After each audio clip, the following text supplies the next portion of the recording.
Hello friends, welcome to Robus Coder. Last video tutorial में हम लोगों ने देखा था एक्सेप्शन हैंडलिंग के अंदर checked exception, unchecked exception, number format exception और अर्थमेटिक एक्सेप्शंस। आज हम लोग स्टार्ट करने वाले हैं अनचेक्ड एक्सेप्शंस के अंदर एक उसकी सब क्लास है जो रन टाइम एक्सेप्शंस, और रन टाइम एक्सेप्शंस के अंदर है नल पॉइंटर एक्सेप्शन। तो आज हम दो एक्सेप्शंस को कवर करने की कोशिश कर रहा हूँ, एक नल पॉइंटर एक्सेप्शन, दूसरा array index out of bound exception. तो देखते हैं, अपने प्रोग्राम्स को बनाते हैं और प्रोग्राम्स के थ्रू हम इन दोनों एक्सेप्शंस की क्लास को समझते हैं। जैसा कि लास्ट टाइम पे मैंने आपको यही बताया था, रन एक्सेप्शन के अंदर रन टाइम के अंदर अर्थमेटिक एक्सेप्शन। जो लोग इस वीडियो पे डायरेक्ट आ रहे हैं, मैं रिक्वेस्ट करना चाहता हूँ कि वो पीछे के दो वीडियो को देख लें, ताकि उनको एक्सेप्शंस और रन टाइम एक्सेप्शंस के बारे में सब कुछ समझ में आए। उसके बाद वो इस वीडियो पे आए। मैं इसका डिस्क्रिप्शन के अंदर आपको लास्ट 2 वीडियोज़ के लिंक्स दे दूँगा, जिससे आपकी एक्सेप्शन हैंडलिंग की पूरी सीरीज़ कंप्लीट होते जाएगी। तो शुरू करते हैं हम नल पॉइंटर एक्सेप्शंस के बारे में। तो ये अनचेक्ड एक्सेप्शंस के अंदर आता है, मैं आपको बता देता हूँ। अनचेक्ड एक्सेप्शंस के अंदर है अनचेक्ड एक्सेप्शन, ठीक है। अनचेक्ड एक्सेप्शंस के अंदर हम नल पॉइंटर एक्सेप्शंस को कवर करने वाले हैं। अनचेक्ड एक्सेप्शन के अंदर नल पॉइंटर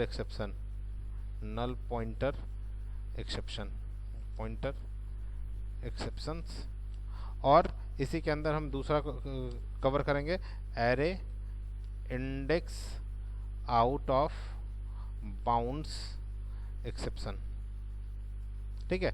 हम लोग कोशिश कर रहे हैं अनचेक्ड एक्सेप्शंस को और नल पॉइंटर एक्सेप्शन। तो बेसिकली जो हमारा टॉपिक बनने वाला है वो आज नल पॉइंटर एक्सेप्शन और array index out of bounds exceptions बन रहा है।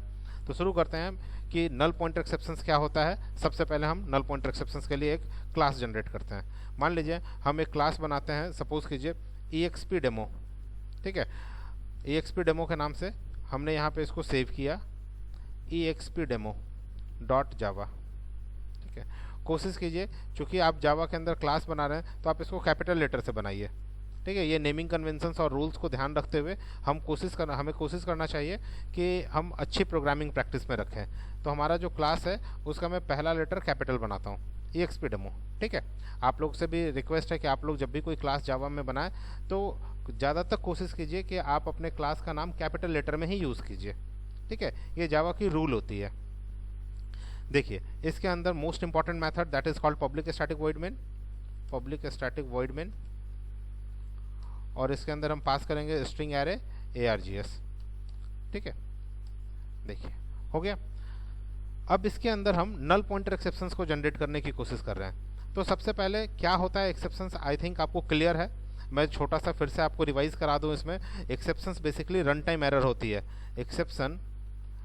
एक्सेप्शंस जो बेसिकली है वो रन टाइम एरर होती है, ठीक है, जो रन टाइम पे पता चलता है कि प्रॉब्लम क्या है। तो रन टाइम में आज हम नल पॉइंटर एक्सेप्शंस को रन टाइम पे अचीव करेंगे कि null pointer exception run time पे किस तरीके से आता है, ठीक है। तो उसके लिए हम एक प्रोग्राम बना रहे हैं आपके लिए। देखते हैं। देखिए, सपोज कीजिए कि बेसिकली नल पॉइंटर होता क्या है। नल पॉइंटर, जैसा कि नाम से समझ में आ रहा है, नल का मतलब खाली, कुछ नहीं, एम्प्टी। पॉइंटर का मतलब जिसको पॉइंट समथिंग, जिस चीज़ को आप पॉइंट कर रहे हो। इट मीन्स कि किसी खाली चीज़ को अगर आप पॉइंट कर रहे हो तो वहाँ क्या मिलेगा, कुछ नहीं। जब कोई चीज़ है ही नहीं और उस चीज़ को आप पॉइंट करोगे तो बेसिकली क्या मिलने वाला। अगर कोई चीज़ रहता है और हम किसी चीज़ को पॉइंट करते हैं तो हमें वो चीज़ मिल जाता है। लेकिन जब कोई चीज़ अवेलेबल ही नहीं है, वो चीज़ एग्जिस्ट ही नहीं करती और हम फिर भी उसको पॉइंट आउट कर रहे हैं, तो बेसिकली हमें क्या मिलेगा, कुछ नहीं मिलेगा। उसी चीज़ को हम नल पॉइंटर एक्सेप्शन कहते हैं। कैसे समझते हैं, फॉर एग्जाम्पल्स के तौर पर देखते हैं। जैसे मान लीजिए कि हमने स्ट्रिंग सिटी लिया और सिटी में मैंने डाल दिया इसमें दिल्ली, ठीक है। String city equal to Delhi, ठीक है। अगर आप इसको प्रिंट करते हो system.out.println, एक नॉर्मल प्रिंटिंग स्टेटमेंट है। मान लीजिए हम यहाँ पे my city is equal to, हम यहाँ पे कॉन्कैटिनेट कर दें किसको, सिटी को, ठीक है। प्राइम फाइल को कंपाइल करते हैं। सेव तो कर लिया मैंने, CMD के थ्रू मैं कंपाइल करता हूँ आपका CD डेस्कटॉप के अंदर, CD एक्सेप्शंस डेमो के अंदर, ठीक है। यहीं पे सेव कर रहा था फाइल में। अब यहाँ पे मैं आपको इसको कंपाइल करके दिखाता हूँ, Java C EXP demo dot Java, ठीक है। कंपाइल करें file, compile successfully, then run करते हैं फाइल जावा EXP डेमो, ठीक है। देखिए आ रहा है, माई सिटी इज दिल्ली, कोई इशू नहीं है इसमें, बिल्कुल सही है, नॉर्मल फ्लो ऑफ एग्जीक्यूशन था। हमारा प्रोग्राम में एक सिटी वेरिएबल के अंदर हमने दिल्ली डाला और system dot out dot println के अंदर हमने सिटी को सिंपली प्रिंट किया और हमने कुछ नहीं किया। हमारा प्रोग्राम स्टार्ट हुआ और स्मूथली टर्मिनेट हो गया। There is no any exceptions, इस फाइल में अभी तक कोई एक्सेप्शन नहीं है। अब हम देखते हैं कि मान लीजिए अब हम क्या करते हैं, system dot out dot println करते हैं और इसमें हम इसी जो वेरिएबल था सिटी इसकी लेंथ को फाइंड करते हैं। लेंथ क्या है, एक मेथड होता है जो स्ट्रिंग ऑब्जेक्ट के ऊपर काम करता है और जो भी स्ट्रिंग के अंदर वैल्यू थी, सिटी के अंदर जो वैल्यू थी दिल्ली, इस दिल्ली के अंदर जितने भी कैरेक्टर्स हैं 1 2 3 4 एंड 5, वो 5 कैरेक्टर यहाँ मेरे को रिटर्न करेगा। ठीक है, अगर आप C++ में पढ़ते तो वहाँ strlen फंक्शन होती है जो स्ट्रिंग की लेंथ निकाल के देती है। जावा में strlen नहीं होता है, जावा में सिंपली लेंथ होती है। ठीक है, तो यहाँ हम लेंथ फंक्शंस के थ्रू हम सिटी के अंदर से उसकी कैरेक्टर को काउंट करके एक इंटीजर नंबर जनरेट कराएंगे और वो हमें रिटर्न करेगा। तो आउटपुट यहाँ का आएगा माई सिटी इज़ दिल्ली और यहाँ पे आएगा सिटी का लेंथ, मतलब यहाँ पे 5 आना चाहिए। देख लीजिए, आप काउंट कीजिए 1 2 3 4 एंड 5। सेव करते हैं फाइल को और अगेन हम इसको कंपाइल करते हैं। देखिए, कंपाइल करते हैं, फाइल कंपाइल हो गया फाइल सक्सेसफुली। ठीक है, और इसको हम रन करते हैं। देखिए, my city is Delhi and character जो नंबर ऑफ कैरेक्टर्स थे वो टोटल कितने हैं, 5। ठीक है, तो यहाँ हमारे पास जो सिटी था, सिटी का जब मैंने लेंथ काउंट किया तो मेरे को लेंथ मिला, बिकॉज हमारे पास एक सिटी था, सिटी के अंदर दिल्ली थे और दिल्ली के हमने कैरेक्टर काउंट किया तो मुझे 5 मिल गया। ठीक है, अब ये स्मूथली टर्मिनेट हो गया। अब मैं 1 मिनट के लिए आपके लिए ये लाइन यहाँ से हटा देता हूँ और सिंपली यहाँ केवल 5 देखता हूँ। ठीक है, देखिए यहाँ सिंपली मैं यहाँ पे 5 से काम करने वाला हूँ अभी, कि बेसिकली क्या प्रॉब्लम होने वाला वो समझते हैं। ठीक है, 5 आ रहा। अब यहाँ पे मान लीजिए कि मैं स्ट्रिंग की यहाँ पे वैल्यू कुछ है ही नहीं अपने पास, एक डिफ़ॉल्ट वैल्यू से मैं स्ट्रिंग की वेरिएबल को इनिशियलाइज कर देता हूँ, दैट इज़ नल। मतलब सिटी के अंदर एक कोई वैल्यू होना चाहिए था लेकिन मैंने एक डिफ़ॉल्ट वैल्यू से उसको इनिशियलाइज किया, मैंने कोई भी इसके अंदर सिटी नहीं दिया, ना दिल्ली ना मुंबई, कुछ नहीं। सिंपल ये सिटी की एक वेरिएबल थी जिसमें वैल्यू क्या है, null. City is a variable which is take a value null. ठीक है, अब अगर नल वैल्यू का जो चीज़ है ही नहीं, नल का मतलब ब्लैंक, खाली। ठीक है, अब जो चीज़ खाली है मैं उसका लेंथ निकालने की कोशिश कर रहा हूँ, city dot length.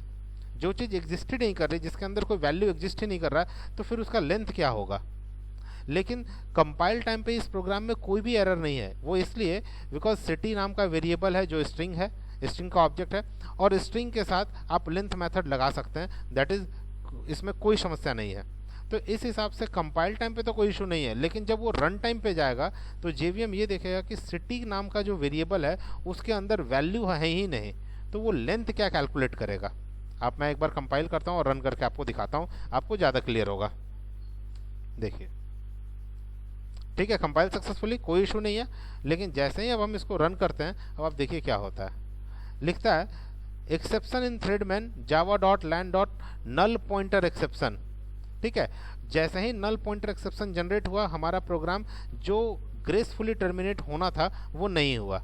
It means gracefully termination का मतलब क्या है कि मैं लास्ट में एक स्टेटमेंट सिर्फ टर्मिनेशन के लिए दे रहा हूँ, प्रिंटलन ओके। मान लीजिए मैंने इसके अंदर ओके लिख दिया कि अगर हमारा प्रोग्राम में कोई भी एरर नहीं होता तो इसकी लेंथ निकालता और मुझे ओके प्रिंट करके दे देता। तो मतलब हमारा जो प्रोग्राम है without any interruptions easily terminate हो जाता। लेकिन यहाँ पे अब क्या हो रहा है, हमारे प्रोग्राम में थोड़ा सा इंटरप्शंस जनरेट हो रहा है। देखिए, मैं फिर से कंपाइल करता हूँ आपके लिए, बिल्कुल ठीक है, रन किए। देखिए यहाँ पे ओके नहीं आ रहा है ना, बिकॉज आना चाहिए था, अगर हमारे प्रोग्राम में कोई भी एरर नहीं होता तो ओके आना चाहिए था।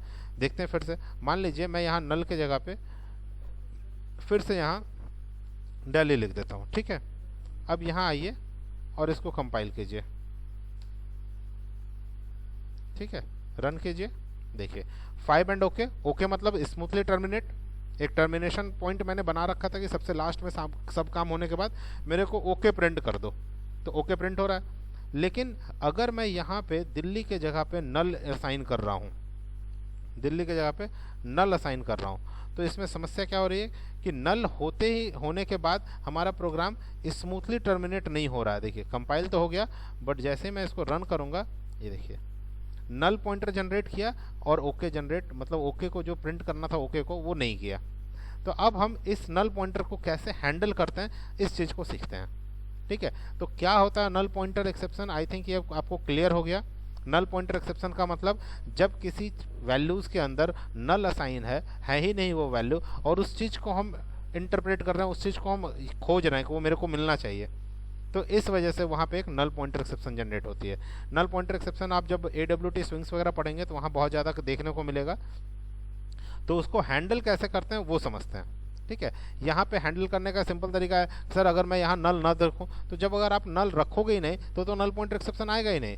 इन केस कभी ऐसा होता है कि हम वेरिएबल असाइन करते हैं बट उसकी वैल्यू कहीं से आनी होती है, किसी फाइल से आनी होती है या किसी डेटाबेस से आनी होती है, और वैल्यू किसी वजह से नहीं आ रही है, तो नल पॉइंटर एक्सेप्शन जनरेट हो जाता है। ठीक है, तो उसको हम हैंडल कैसे करते हैं वो इस पर्टिकुलर प्रोग्राम में सीखते हैं। और बाकी जब हम लोग डेटाबेस वगैरह में देखेंगे या AWT का जब मैं प्रोग्राम आपके लिए बनाऊंगा तो उसमें मैं आपको फिर से बताऊंगा कि देखिए यहाँ नल पॉइंटर एक्सेप्शन किसके वजह से आ रहा है। ठीक है, तो यहाँ हम केवल नल पॉइंटर को मोटा मोटी इंट्रोडक्शन के लेवल पे समझते हैं, इसका मेन इम्प्लीमेंटेशन आपको डेटाबेस कनेक्टिविटी के अंदर ज़्यादा समझ में आएगा। ठीक है, चलिए अब यहाँ से हम क्या करते हैं, ट्राई एंड कैच का इस्तेमाल करना शुरू करते हैं। कल जैसा कि मैंने बताया था कि जिस पर्टिकुलर लाइन में आपको लगता है कि हाँ ये प्रॉब्लम हो सकती है, वो रिस्की कोड है, उस लाइन को आप ट्राई कैच के अंदर लिखिए। तो या अगर आप सेफ साइड में जाते हैं तो आप शुरू से ही ट्राई लिख दीजिए, तो कोई दिक्कत नहीं, क्योंकि हमारा ये बहुत छोटा प्रोग्राम है, एक ही वेरिएबल था, तो हम चाहते हैं तो इसी को, इन दोनों को हम ट्राई के अंदर लिख दिए। देखिए ट्राई के अंदर हमने स्ट्रिंग डिफाइन कर दिया, string set equal to null, और इसी को हमने इसकी लेंथ को निकालने की कोशिश की। उसके बाद जैसा ही ट्राई खत्म होता है, कोई भी लाइन दूसरा एग्जीक्यूट बीच में नहीं होता है, सीधे आपको कैच ब्लॉक इस्तेमाल करना होता है, एक्सेप्शन EX। कल मैंने आपको बताया था लास्ट वीडियो में कि यहाँ आप कोशिश करो कि जो एक्सेप्शन आ रहा है, देखिए नल पॉइंटर एक्सेप्शन आ रहा है तो आप नल पॉइंटर एक्सेप्शन का इस्तेमाल करो, ना कि आप डायरेक्टली एक्सेप्शन क्लास का इस्तेमाल करो। आप किसका इस्तेमाल करो, नल पॉइंटर एक्सेप्शन का। तो मैं यहाँ आकर क्या करूँ, नल पॉइंटर एक्सेप्शन को इस्तेमाल करूँ, ना कि डायरेक्टली हम एक्सेप्शन को इस्तेमाल करें। ठीक है, मान लीजिए हम यहाँ पे आकर नल पॉइंटर को इस्तेमाल करते हैं। इससे ये बेनिफिट है कि जो क्लास एक्सेप्शंस के लिए बना है, आपने उसी का इस्तेमाल किया है अपने एक्सेप्शंस को हैंडल करने के लिए। तो आपने कैच में नल पॉइंटर एक्सेप्शन इस्तेमाल किया और यहाँ पे आपने एक प्रिंटिंग स्टेटमेंट डाल दिया, system.err.println। ठीक है, प्रिंटलन, और यहाँ पे मान लीजिए आपने लिख दिया माई एक्सेप्शन इज हैंडल्ड, या ठीक है इक्वल टू लगाकर प्लस करके NP को कॉन्कैटिनेट कर दीजिए। ठीक है, अब देखिए नल पॉइंटर एक्सेप्शंस आपने इसलिए डिफाइन किया बिकॉज आपको पता था कि आपके प्रोग्राम में एक नल पॉइंटर टाइप की एक्सेप्शन जनरेट हो रही है, इसीलिए आपने कैच में क्या इस्तेमाल किया, नल पॉइंटर एक्सेप्शन। सेव करते हैं फाइल। अगर हमारा नल पॉइंटर एक्सेप्शन हैंडल हो चुका होगा तो हमारा जो फाइल प्रोग्राम है वो स्मूथली टर्मिनेट कर जाएगा और आपकी ओके जो है वो प्रिंट हो जाएगा। तो देखते हैं, चलाकर फिर से CLS करके क्लीन स्क्रीन कर दें, और यहाँ देखिए system.err.println, मैंने थोड़ा सा println के स्पेलिंग में गलती लिखा है, PRINTLN है ना, PRINTLN। आइए यहाँ पे फिर से चलाते हैं।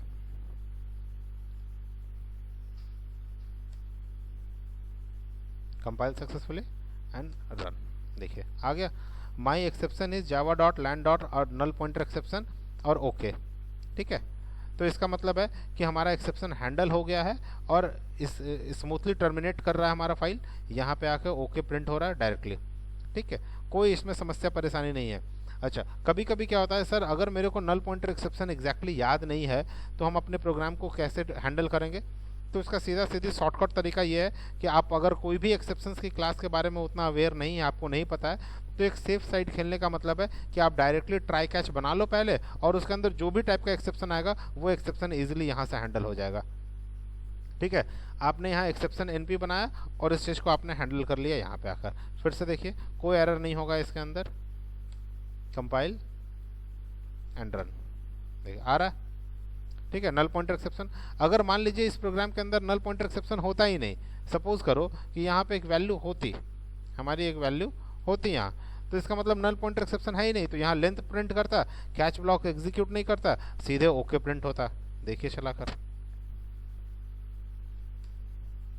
कंपाइल हो गई फाइल, रन कीजिए, देखिए 5 एंड ओके। ठीक है, यहाँ पे कोई भी एक्सेप्शन जनरेट नहीं हुआ। 5 डायरेक्टली उसकी वैल्यू हो गई और ओके उसका स्मूथली टर्मिनेट करने के लिए मैंने लास्ट में एक स्टेटमेंट ऐसा ही डाल रखा है इसके अंदर, इसका कोई यूज़ नहीं था। ठीक है, हम देखना चाह रहे थे कि हमारा प्रोग्राम लास्ट में कहाँ तक पहुँचता है। क्लियर है? तो यहाँ पे अगर मुझे एक्सेप्शन, नल पॉइंटर एक्सेप्शन समझना है तो वैल्यू को प्रीवियसली में मुझे इनिशियलाइज करना होगा नल से, पहले ही मुझे नल से इनिशियलाइज करना होगा ताकि नल पॉइंटर एक्सेप्शन आए। और एक्सेप्शन या क्या किया है, ये नल पॉइंटर एक्सेप्शन का पेरेंट है, इसी वजह से हमने पेरेंट क्लास के थ्रू हमने अपने एक्सेप्शंस को हैंडल कर लिया। अब देखते हैं, मान लीजिए हम यहाँ एक्सेप्शंस को दूर करते हैं और यहाँ मान लीजिए हम फिर से यहाँ दिल्ली दे देते हैं। ठीक है, दिल्ली दे दिया। अब अगर अपने प्रोग्राम में चलें और दूसरा एक्सेप्शन जनरेट करने की कोशिश करते हैं, ठीक है, तो कायदे से मुझे यहाँ क्या करना चाहिए, नल पॉइंटर एक्सेप्शन लिखना चाहिए, नल पॉइंटर एक्सेप्शन। ठीक है, रियल में हमें क्या करना चाहिए, जिस पर्टिकुलर क्लास से प्रॉब्लम हो उसी पर्टिकुलर क्लास को हमें कैच के अंदर लिखना चाहिए। ये बेस्ट प्रोग्रामिंग प्रैक्टिस है। ठीक है, और इंटरव्यू में भी लोग कभी कभी पूछते हैं कि भाई अगर हम ट्राई कैच के अंदर यूज़ कर रहे हैं तो हमें किस टाइप की क्लास लेनी चाहिए, सीधे एक्सेप्शन लेना चाहिए या पर्टिकुलर क्लास को यूज़ करना चाहिए। तो आपको कहेंगे कि मुझे पर्टिकुलर क्लास को ही इस्तेमाल करना चाहिए। ठीक है, अब इसके अंदर हम एक दूसरा प्रोग्राम देखते हैं, दूसरे एक्सेप्शंस को, जिसका नाम है array index out of bound exception. वो क्या होता है उसको भी समझते हैं। That is again a part of unchecked exception. Unchecked exception वो एक्सेप्शन जिसके बारे में मुझे कुछ पता नहीं होता है, सीधे रन टाइम पे मालूम होता है कि हाँ इस टाइप का प्रॉब्लम हमारे प्रोग्राम में आ चुका है।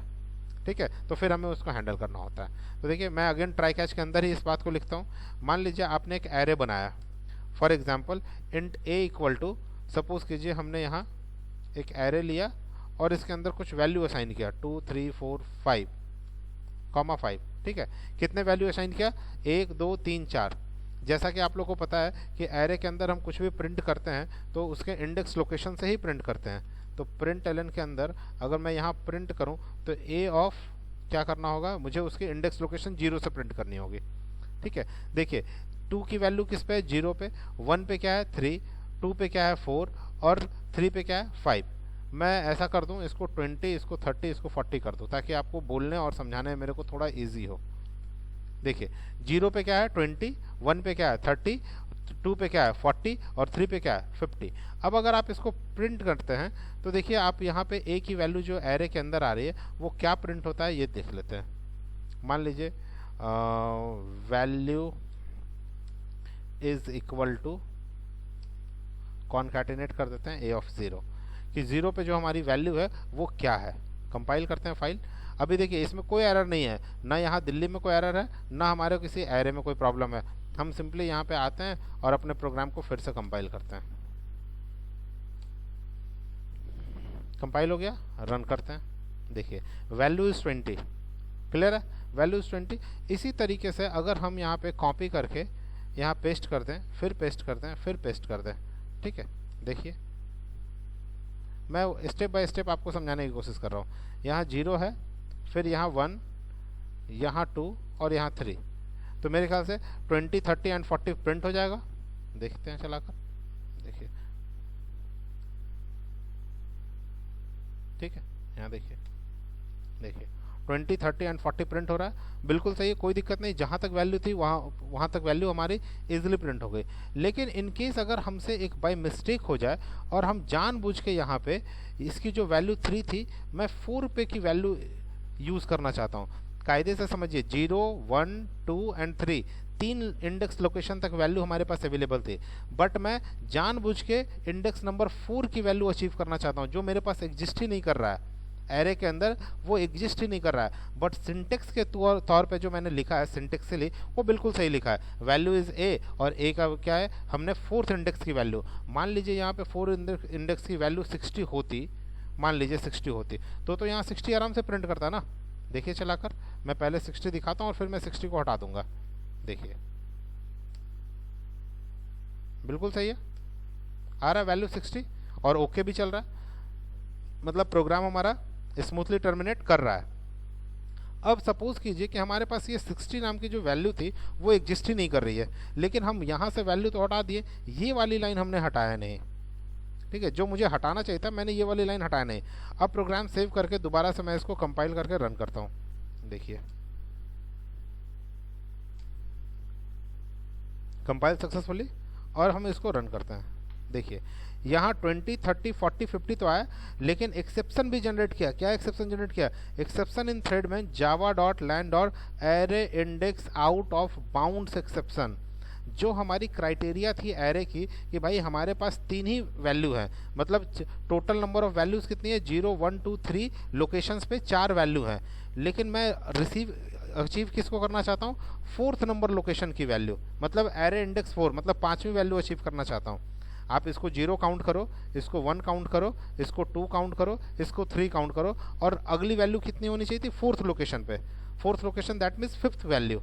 तो 5वीं वैल्यू यहाँ पे तो है ही नहीं, क्योंकि मैंने यहाँ जो 60 दिया था वो हटा दिया, लेकिन मैं उसको रिसीव करना चाह रहा था यहाँ पे। तो इसीलिए वो array index bound exception generate कर रहा है कि लोकेशन नंबर 4th, इंडेक्स की लोकेशन नंबर 4th मिसिंग है। ठीक है, जो 4th लोकेशन की वैल्यू है वो मिसिंग है, तो मैं कहाँ से ला के दूँ आपको? सिंटेक्स बिल्कुल सही था, but Java dot lang dot array index out of bounds exception generate कर रहा है कि लोकेशन नंबर 4th के लिए, कि हमारे पास वो चीज़ है ही नहीं, इसीलिए वो यहाँ पे एक एक्सेप्शन जनरेट किया, जिसके वजह से हमारा जो प्रोग्राम स्मूथली टर्मिनेट होना चाहिए था वो टर्मिनेट नहीं हुआ। अब सवाल होता है कि सर अगर स्मूथली टर्मिनेट क्यों नहीं हुआ? हम तो ट्राई भी लगा रखे हैं और कैच भी लगा रखे हैं, लेकिन मेरे फ्रेंड्स यहाँ प्रॉब्लम यह है कि आप कैच तो लगाए हो, लेकिन जिस पर्टिकुलर एक्सेप्शंस के वजह से ये एक्सेप्शन आ रहा है, जिस पर्टिकुलर क्लास की वजह से, उस क्लास का इस्तेमाल आपने अपने कैच के अंदर नहीं किया। ये देखिए यहाँ पे नल पॉइंटर एक्सेप्शन बताया जा रहा है कैश के अंदर। नल पॉइंटर मतलब हम इतने इंश्योर हैं कि हम जान रहे हैं कि मेरे प्रोग्राम में नल पॉइंटर एक्सेप्शन आएगा, इसलिए हमने कैच बनाया नल पॉइंटर एक्सेप्शन का, लेकिन आपके प्रोग्राम में आ गया क्या? Array index out of bounds exception. तो उसके लिए आपने कैच कहाँ बनाया? उसके लिए तो कोई कैच है नहीं। तो या तो बेस्ट तरीका है कि यहाँ तो आप नल पॉइंटर एक्सेप्शन हटा के सिंपली एक्सेप्शन रहने दो, या फिर जो बेस्ट प्रोग्रामिंग प्रैक्टिस है वहाँ ये कहता है कि आप यहाँ पे एरे इंडेक्स बाउंड एक्सेप्शन लिखो, ताकि हमारा एरे के रिलेटेड जो एक्सेप्शन है वो हैंडल हो सके। तो मैं 1 मिनट के लिए फिर आपको यहाँ से हटाकर और एरे मैं पूरे हटा देता हूँ और आपके लिए फिर से लिखता हूँ। ठीक है, और ध्यान रखिएगा एरे इंडेक्स बाउंड एक्सेप्शन लिखने में बहुत ध्यान रखना पड़ता है। एरे हर वर्ड का, जितने भी वर्ड्स इसमें मिले हैं array index out of bounds exception, इन सब वर्ड का पहला लेटर कैपिटल होगा। Array index out of bounds exception. ठीक है, देखिए array index out of bounds, array first, index second, out third, of fourth, bounds fifth और एक्सेप्शन 6। ये 6 वर्ड से मिलकर बना है, और 6 वर्ड का पहला लेटर कैपिटल रखिएगा, तभी आप लिखने में गलती नहीं करेंगे। जनरली क्या होता है, लोग ऑफ और बाउंड्स में गलती कर देते हैं, ऑफ को हमेशा ओ स्मॉल कर देते हैं, array index out of bounds में ओ हमेशा स्मॉल हो जाता है, इस चक्कर में ये गलत हो जाती है। तो ध्यान रखिएगा इसमें हर वर्ड का पहला लेटर कैपिटल है। ठीक है, और मान लीजिए हमने एक रेफरेंस वेरिएबल AR पास किया और यहाँ भी हमने एक AR लिख दिया यहाँ पे। ठीक है, कि array index out of bounds exception AR है। अब हमारा एक्सेप्शन जो एरे रिलेटेड था वो हैंडल हुआ कि नहीं, इस चीज़ को हम कंपाइल करके फिर से चेक करते हैं। अगर हैंडल हो जाएगा तो हमारा प्रोग्राम जो स्मूथली टर्मिनेट हो रहा था ओके की वजह से, वहाँ तक ये प्रोग्राम ईजिली चलना चाहिए। देखिए अभी तक ओके इसमें नहीं आया था। अब हम फिर से कंपाइल करते हैं, फाइल को कंपाइल हो गया, अब हम इसको रन करते हैं। देखिए एक्सेप्शन जनरेट किया, exception is Java dot lang dot array index out of bounds exception 4, and last में देखिए ओके प्रिंट हो रहा है। समझ रहे हैं, अगर ओके प्रिंट हो रहा है तो हमारा प्रोग्राम स्मूथली टर्मिनेट हो रहा है। बस यही हमें अचीव करना था कि हमारा जो प्रोग्राम है वो स्मूथली टर्मिनेट हो पा रहा है नहीं, स्मूथली एंड हो रहा है या नहीं हो रहा है। बिल्कुल हो गया, जो भी हमारे एरे से रिलेटेड एक्सेप्शन थे वो ये वाला कैच उसको हैंडल कर चुका है। ठीक, अब मैं दूसरा जो तरीका बता रहा था कि अगर आप array index out of bounds exception ना लगाकर डायरेक्टली एक्सेप्शन रहने दो तो भी आपका प्रोग्राम ये हैंडल हो जाएगा, जो भी आपका एक्सेप्शन था वो हैंडल हो जाएगा। देखिए मैं फिर से करता हूँ। ठीक है, यहाँ आइए, देखिए आ रहा है सिस्टम, मतलब my exception is Java dot lang dot array index out of bound exception 4। तो ये भी हैंडल हो गया और ये भी हैंडल हो गया। अब हमारे प्रोग्राम में अगर सर सपोज करो कि यहाँ एरे इंडेक्स बाउंड एक्सेप्शन के पहले नल पॉइंटर एक्सेप्शन एग्जिस्ट कर जाता तो क्या होता? नल पॉइंटर एक्सेप्शन यहाँ एग्जिस्ट करता। मान लीजिए कि मैं यहाँ पे आने के बाद स्ट्रिंग की वैल्यू सिटी के अंदर नल देता और यहीं पे मैंने सिटी की वैल्यू प्रिंट किया कि सिटी डॉट लेंथ, और लेंथ को यहाँ पे प्रिंट कीजिए। अब जब आप लेंथ यहाँ पे प्रिंट करोगे मेरे भाई, तो यहाँ क्या होगा, एक नल पॉइंटर एक्सेप्शन जनरेट होगा। जैसा कि मैंने आपको बताया था कि ट्राई में जिस पर्टिकुलर लाइन पे एक्सेप्शन जनरेट होता है, ट्राई उसी लाइन के बाद से सीधे कैच ब्लॉक के पास एग्जीक्यूट करने चला जाता है। ठीक है, सॉरी। देखिए, अगर आप यहाँ पे सिटी की वैल्यू यहाँ नल है तो ये 100% नल पॉइंटर एक्सेप्शन है। जैसे ही null pointer exception line number 12 पे पहुंचा, हमारा जो कंपाइलर है, जो कंट्रोल है, वो ना 14, 15, 16, 17, 18, 19, 20 कोई भी लाइन एग्जीक्यूट नहीं करेगा, चाहे आपके प्रोग्राम में एक्सेप्शन रहे या ना रहे, उससे उसको कोई फर्क नहीं पड़ता। हम अगर नॉर्मली देखें एज अ प्रोग्रामर, तो मुझे यहाँ भी एक्सेप्शन नज़र आ रही है और मुझे यहाँ भी एक्सेप्शन नज़र आ रही है, दोनों जगह एक्सेप्शन। लेकिन एज अ कंपाइलर के पॉइंट ऑफ व्यू से सोचिए, तो जब एक्सेप्शन आपके यहाँ पे आ चुका है तो वो यहाँ तक तो पहुँचेगा ही नहीं। ठीक है, सीधे कंट्रोल कहाँ भाग जाएगा, कैच के अंदर, और कैच में भी वो देखेगा कि क्या मेरे पास एक्सेप्शन हैंडलिंग करने के लिए वो पर्टिकुलर एक्सेप्शन की क्लास अवेलेबल है या नहीं। मेरी बात फिर से समझिए, क्या जो एक्सेप्शन हमारे पास आया है वो पर्टिकुलर क्लास कैच के अंदर एग्जिस्टेड है, अवेलेबल है या नहीं। अगर नहीं है तो वो एक्सेप्शन हैंडल नहीं करेगा, अगर है तो वो डेफिनेटली करेगा। तो देखिए यहाँ पे, यहाँ कैसा एक्सेप्शन जनरेट हो रहा है, नल पॉइंटर एक्सेप्शन, और यहाँ कौन सी क्लास अवेलेबल है, एक्सेप्शन। क्या एक्सेप्शन नल पॉइंटर एक्सेप्शन को हैंडल करेगा, डेफिनेटली यस, बिल्कुल करेगा, क्योंकि एक्सेप्शन क्या है, उसकी नल पॉइंटर एक्सेप्शन का पेरेंट क्लास है, पेरेंट के भी पेरेंट है, नल पॉइंटर एक्सेप्शन का पेरेंट है रन टाइम एक्सेप्शन, और रन टाइम एक्सेप्शन का पेरेंट एक्सेप्शन, तो डेफिनेटली उस एक्सेप्शन को ये हैंडल करेगा।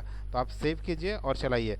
और इस एक्सेप्शन के बाद आप यहाँ देखिए, अभी आपको एरे इंडेक्स बाउंड एक्सेप्शन दिख रहा है यहाँ पे, ठीक है। लेकिन अब अगर मैं कंपाइल करता हूँ और अब मैं अगर रन करता हूँ तो देखिए मुझे क्या दिखा, java.land.null pointer exception, array index bound exception तक प्रोग्राम हमारा पहुंचा ही नहीं, न मुझे 20 प्रिंट हुआ, न 30, न 40, न 50, सीधे माई एक्सेप्शन और सीधे ओके। क्यों? क्योंकि हमारा कंट्रोल यहाँ से सीधे जंप कर गया कहाँ पे, कैच के अंदर, एक्सेप्शन को हैंडल किया और आपको बाहर निकाल दिया, डन। लेकिन अगर यहाँ पे एरे इंडेक्स बाउंड एक्सेप्शन होता, array index out of bounds exception अगर होता तो क्या होता।